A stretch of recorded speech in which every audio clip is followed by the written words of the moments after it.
थोड़ी देर और टुनटुनी, देखो ना, इन पौधों को प्यास लगी है। अगर मैं इनका ख्याल नहीं रखूंगी तो सर्दियों में सब भूखे मर जाएंगे। तुम भी बैठो, अभी ताजे मटर तोड़ कर लाती हूँ। ताव ताव। रानो, तुम भी पागल हो। सबको मुफ्त में मटर बांट देती हो, खुद के लिए क्या बचाती हो? कालू भाई, बांटने से कभी कम नहीं होता। जब मिट्ठू और तोती के बच्चे भरपेट खाते हैं तो मुझे जो सुकून मिलता है वो इन मटरों से कहीं कीमती है। तभी मिट्ठू तोता और उसकी पत्नी तोती भी वहां आ पहुँचे। पूरा माहौल चहचहाहट से भर गया। शाम ढलने ही वाली थी कि अचानक आसमान में एक भयानक परछाई मंडराने लगी।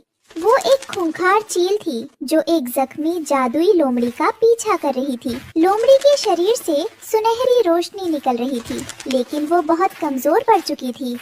कोई बचाओ, ये चील मुझे मार डालेगी।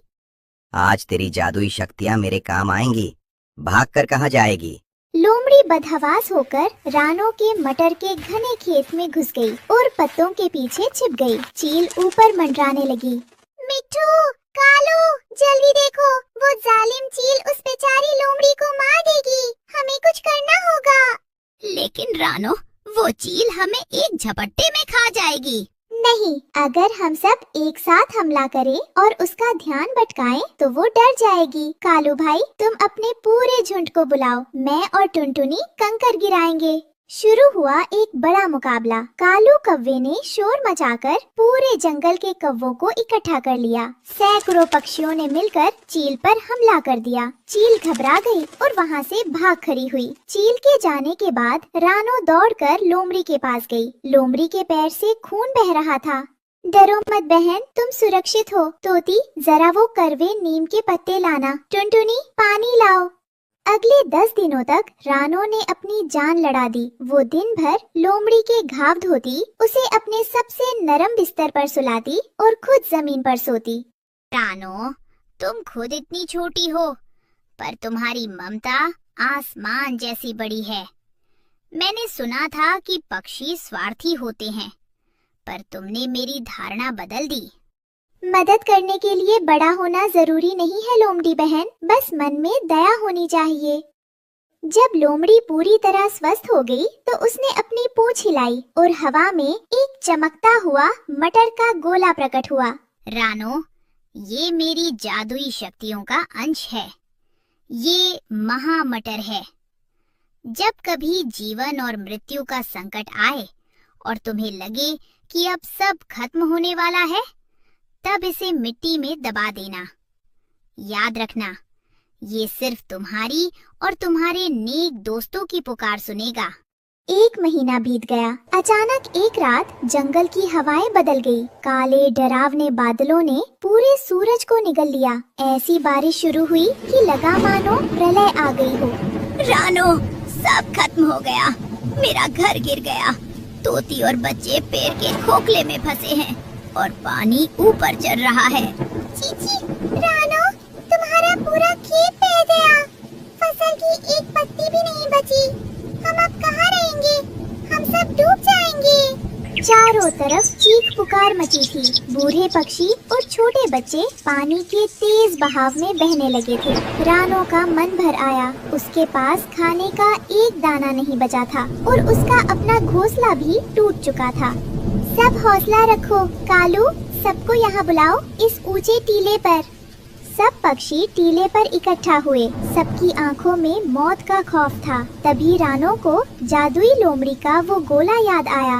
रानो ने कीचड़ खोदकर उस चमकते गोले को अंदर डाला और जोर से चिल्लाई, हे जादुई मटर, मेरे जंगल के मासूम पक्षियों को बचा लो।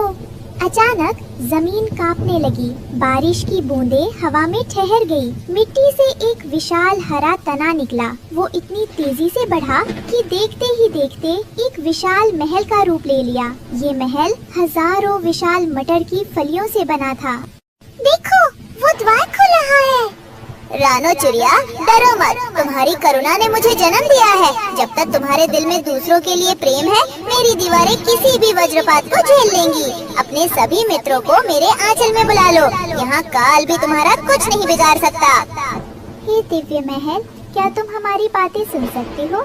तुम्हारी हर फली से एक अजीब सी शांति मिल रही है। हमारे जंगल को फिर से खुशहाल बनाने में हमारी मदद करना। महल के अंदर कदम रखते ही गर्मी का एहसास हुआ। अंदर की दीवारें रेशम जैसी नरम थी और छतों से जादुई रोशनी टपक रही थी। अरे रानो, बाहर तो बर्फीली हवाएं चल रही हैं और प्रलय जैसी बारिश हो रही है, लेकिन इस मटर के महल के भीतर कदम रखते ही ऐसा लग रहा है जैसे किसी ने मखमल की रज़ाई उड़ा दी हो। इसकी दीवारें इतनी ठंडी और हरी दिखती हैं, पर छूने में इतनी गर्म कैसे है? तोती बहन, ये प्यार और निस्वार्थ सेवा की गर्मी है। ये जादुई दीवारें किसी भी तूफान को अंदर नहीं आने देंगी। यहाँ तुम्हारे बच्चे बिल्कुल सुरक्षित है। अब डरना छोड़ दो। अरे, यहाँ तो मेजों पर ताजे मटर और फल सजे हैं। ये तो स्वर्ग है। महल के बाहर सूखी सूखी जमीन पर अचानक मीठे मटर की एक ऐसी खेती लहलहा उठी जो बाढ़ के पानी के ऊपर तैर रही थी। दोस्तों, ये हम सब की एकता का फल है। कालू भाई, जाओ और जितने भी पक्षी बाहर फंसे हैं सबको यहाँ ले आओ। आज कोई भी पक्षी भूखा या बेघर नहीं रहेगा। पूरी रात तूफान चलता रहा, लेकिन मटर महल के अंदर उत्सव का माहौल था। सबने मिलकर रानो की जय जयकार की।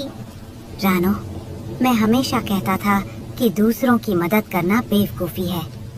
आज अगर तुमने उस लोमड़ी को न बचाया होता तो आज हम सब इस पानी में समा गए होते।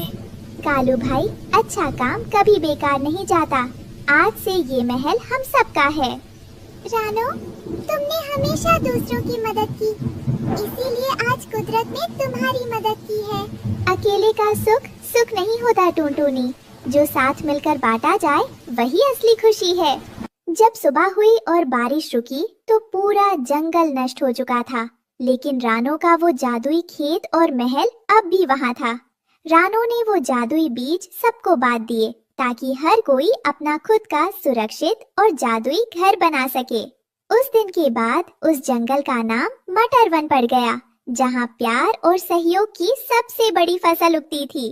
इस कहानी से हमें सीख मिलती है कि दूसरों की मदद करने के लिए धन या शक्ति की नहीं, बल्कि एक साफ और दयालु दिल की जरूरत होती है। जो दूसरों के लिए घर बनाता है, ईश्वर उसके लिए स्वयं चमत्कार के द्वार खोल देता है।